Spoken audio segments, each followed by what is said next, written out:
Gold, trusted gold buyers. మీరు తాకట్టు పెట్టిన బంగారాన్ని విడిపించి ఈ రోజు ఉన్న మార్కెట్ ధరకు కొనబడను.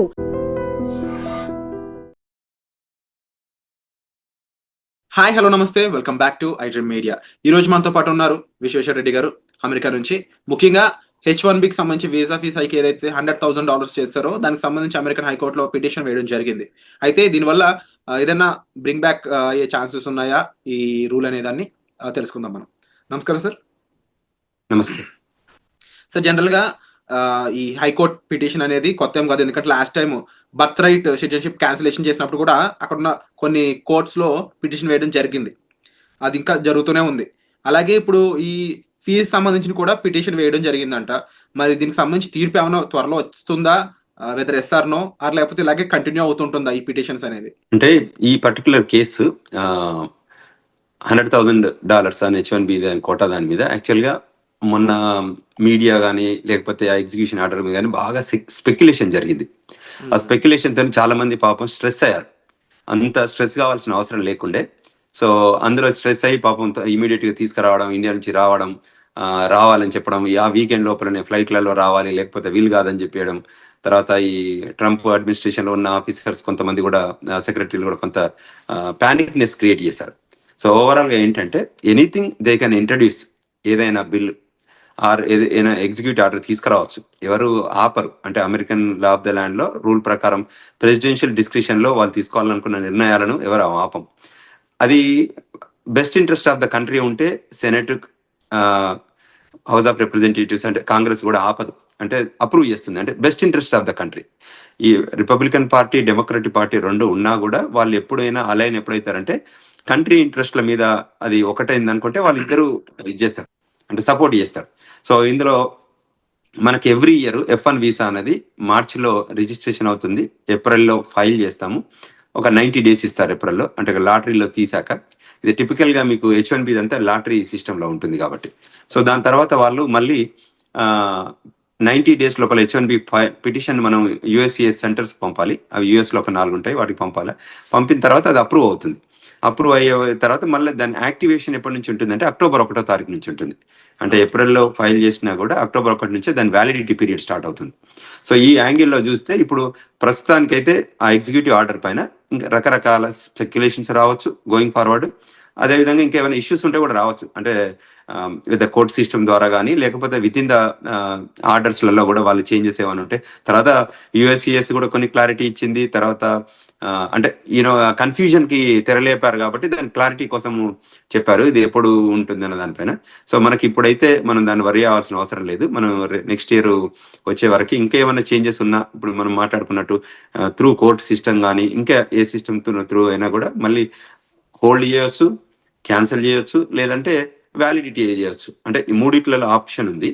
సో మూడిట్లలో ఏది జరగాలందో ఇంకా టైం ఉంది కాబట్టి మనం ఇప్పుడే ప్లాన్ కావాల్సిన అవసరం లేదు. ఎవరైనా క్లారిటీ కావాలంటే, కమ్యూనికేషన్ లో కన్ఫ్యూజన్ ఉంటే దే కెన్ రీచ్ అవుట్ అస్. ఇప్పుడు గ్లోబల్ తెలంగాణ అసోసియేషన్ నుంచి మేము హెల్ప్ చేస్తున్నాం. అదేవిధంగా మన లా ఆఫీసర్స్ ఆఫ్ జనతా కంచర్ల నుంచి కూడా అటార్నీ జనిత గారు, ఆ టీం అందరు కూడా మన వాళ్ళందరికీ అంటే మంచి గైడెన్స్ ఇస్తున్నారు, ఎడ్యుకేషన్ ఇస్తున్నారు, కౌన్సిలింగ్ ఇస్తున్నారు. మొన్న ఈ మధ్య మంచి వెబినార్ ఆర్గనైజ్ చేశాం. ఆ వెబినార్ ఒక 1500 మంది పైగా జాయిన్ అయ్యారు.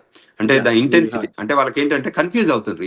ఎగ్జిక్యూటివ్ ఆర్డర్ లో ఉన్న కంటెంట్ వాళ్ళకి అర్థం కాక, తర్వాత ఇంటర్ప్రిటేషన్ ఆఫ్ లా అంటారు, అంటే అందులో ఇది ఏ వైపు వెళ్తుంది అనే దానికి తెలియక, సో చాలా మంది ఇది మాకు అప్లై అవుతుందా, అప్లై కాదా, ఆ కన్ఫ్యూజన్ ఎక్కువ ఉంటుంది. సో ఆ కన్ఫ్యూజన్ క్లారిటీ చేయడానికి కోసమే మనము కాన్ఫరెన్స్ కాల్ ఆర్గనైజ్ చేసాము. సో చాలా మంది ది గెట్ క్లారిఫైడ్ కంటెంట్ తోని. సో అటార్నీ జనతా కాన్ఫరెన్స్ కాల్లో చాలా మంది జాయిన్ అయ్యారు. వాళ్ళందరూ కూడా ఆన్సర్ వచ్చింది. అంటే ఒక 300 క్వశ్చన్స్ పోజ్ చేశారు. 2 గంటల షో నడిచింది వెబినార్. డౌట్స్ అన్ని వాళ్ళ డౌట్స్ అందరు పోస్ట్ చేస్తుంటారు. We organise this call across the United States కానీ అక్రాస్ ద గ్లోబ్ జాయిన్ అయ్యారు. ఎందుకంటే అది వరల్డ్ వైడ్ వేరియస్ కంట్రీస్ లో ఉన్న వాళ్ళు ఉన్నారు. తర్వాత ఇండియాలో ఉన్న పేరెంట్స్ కూడా జాయిన్ అయ్యారు. ఇది గ్రేట్ అచీవ్మెంట్. ఎందుకంటే వాళ్ళకు కూడా క్లారిటీ కావాలి కదా, వాళ్ళు కూడా they wanted to know and first hand information కూడా కావాలి. ఆ ఉద్దేశంతోనే we organise that webinar global Telangana association. చాలా బాగా జరిగింది, అందరికి చాలా హెల్ప్ అయింది అన్నట్టు. సో అంచేత అదేవిధంగా ఇంకేదైనా క్వశ్చన్స్ ఉన్నా ఫ్యూచర్లో, అంటే ఇది నాట్ ఓన్లీ ఇమిగ్రేషన్ కానీ ఎనీ కన్సర్న్స్ ఉన్న ఇష్యూస్ ఉన్నా కూడా మనం కూడా అడ్రస్ చేస్తున్నాం. ఇప్పుడు DUI ఇష్యూస్ ఉంటాయి, థెఫ్ట్ కేసెస్ ఉంటాయి, అంటే షాప్ లిఫ్టింగ్ కేసెస్ ఉంటాయి, ఇంకా వేరియస్ ఇష్యూస్ వాళ్ళకి మ్యాట్రిమోనియల్ ఇష్యూస్ ఉంటాయి, వాళ్ళకి కన్సర్న్స్ ఉన్న వాటిని కూడా మేము వీఆర్ అడ్రసింగ్. వాళ్ళకు కూడా కౌన్సిలింగ్ చేస్తున్నాం, గైడెన్స్ ఇస్తున్నాం. రిప్రజెంటేషన్ కావాలంటే కూడా ఆ పర్టికులర్ కౌంటీలో ఉన్న అటార్నీని హైర్ చేసి వాళ్ళకి హెల్ప్ చేస్తున్నాం. ఆ తర్వాత DOI కేసులలో కొంత జైలు టర్మ్కి వెళ్తే కూడా వాళ్ళని బెయిల్ బాండ్ల మీద తీసుకొస్తున్నాం. ఏదైనా క్రిమినల్ యాక్టివిటీస్ లో ఎంగేజ్ అయితే, అంటే కావాలని కాదు కానీ ఎంగేజ్ అయితే కూడా వాళ్ళని పద్ధతిగా మళ్ళీ వాళ్ళని బయటికి తీసుకొచ్చే ప్లాన్ చేస్తున్నాం అన్నట్టు. Wonderful sir. అండ్ డెఫినెట్లీ మీరు కానీ అండ్ లాయర్ జనతా గారు కానీ ఇప్పుడు చేసే సర్వీస్ ఏదైతే ఉందో నిజంగా హ్యాట్స్ ఆఫ్. అయితే ఓవరాల్ గా ఇప్పుడు దేని వైపు ఎక్కువ స్కోప్ ఉండొచ్చు ఇన్ కేస్ ఆఫ్టర్ తీర్పు వచ్చాక? మోస్ట్లీ ఏంటంటే అందరూ భయపడే ఈ డౌట్స్ ఎక్కువ ఉన్నాయి. మీరే అన్నారు 300 వరకు డౌట్స్ అడిగారని చెప్పేసి. అందరూ కూడా ఏంటి అంటే ఇన్ ఫ్యూచర్ లో అమెరికా సిచ్యువేషన్ ఏంటి, ఎదురు అక్కడ లివింగ్ అయి ఉండొచ్చు, స్టడీయింగ్ అయి ఉండొచ్చు అనేది, దానికి సంబంధించి ఏదైనా ఒక్క స్టేట్మెంట్ ఇవ్వగలరా? తప్పకుండా అందరూ రావాలి, క్వాలిటీ పీపుల్ రావాలి. అమెరికా ఏమంటుందంటే 2 రకాలుగా మా దేశానికి రమ్మంటుంది. అయితే మీ దగ్గర ఎక్స్ట్రాడినరీ టాలెంట్, ఎక్స్ట్రాడినరీ ఎబిలిటీ ఉంటే మా దేశానికి రండి, లేదా మీ దగ్గర డబ్బు ఉంటే మా దగ్గరికి రండి. అంటే ఒక కంట్రీ ఏం ఎక్స్పెక్ట్ చేస్తుంది అంటే వరల్డ్ లో ఉన్న టాలెంట్ ని తీసుకురావాలని ప్రయత్నం చేస్తుంది. అంటే క్రీమ్ టాలెంట్ లేదు, వరల్డ్ లో ఉన్న క్రీమ్ ఫైనాన్స్, డబ్బు ఉన్న వాళ్ళు మా దేశానికి రండి, ఇన్వెస్ట్ చేయండి, మా దగ్గర ఎంప్లాయ్మెంట్ క్రియేట్ చేయండి, మీరు గ్రీన్ కార్డు తీసుకోండి. ఈ EB1 కేటగిరీ కూడా అలానే ఉంటుంది. మా దగ్గర 100,000 EB5 ఇన్వెస్టర్ బేస్డ్, EB1 అనేది ఎక్స్ట్రాడినరీ ఎబిలిటీ కిందకి వస్తుంది. ఇప్పుడు ఎవరైతే టాలెంట్ ఉన్నది అనుకోరు వాళ్ళు ఏమంటారంటే మీరు ఏదో జాబ్ ఉన్న వాళ్ళే కాకుండా H1B మంచి $100,000 గవర్నమెంట్ కి ఫీజు కట్టే టాలెంట్ ఉన్న రిసోర్స్ తీసుకురండి, చిన్న వాళ్ళని వద్దు అనేది గవర్నమెంట్ ప్లానింగ్ అన్నట్టు. సో అది అంతే తప్ప వద్దనేది లేదు. తప్పకుండా అమెరికా అనేది ఒక స్వర్గం. సో అంచేత దీనికి ఇక్కడ ఎంప్లాయ్మెంట్ ల్యాండ్ ఆఫ్ ఆపర్చునిటీస్ ఉంటాయి. తప్పకుండా అందరు కూడా రావాలి, ఆపర్చునిటీని యూటిలైజ్ చేసుకోవాలి. ఎక్స్పీరియన్స్ కావాలి, ఎడ్యుకేషనల్ ఎక్స్పీరియన్స్ కావాలి, ఎంప్లాయ్మెంట్ ఎక్స్పీరియన్స్ కావాలి. మళ్ళీ మన కంట్రీస్కి వెళ్ళొచ్చు. మన కంట్రీస్ లో మనం కొత్త ఇన్నోవేషన్ కానీ, ఏమైనా కొత్త ఇన్వెన్షన్స్ కానీ, లేకపోతే రీసెర్చ్ కానీ అవకాశాలు ఉంటే ఇండియా కూడా వెళ్ళిపోయి అక్కడ చేసుకోవచ్చు. బట్ ఒకసారి ఈ దేశం కూడా వచ్చి చూసిపోతే వాళ్ళకు కూడా ఒక క్లారిటీ ఉంటుంది కదా.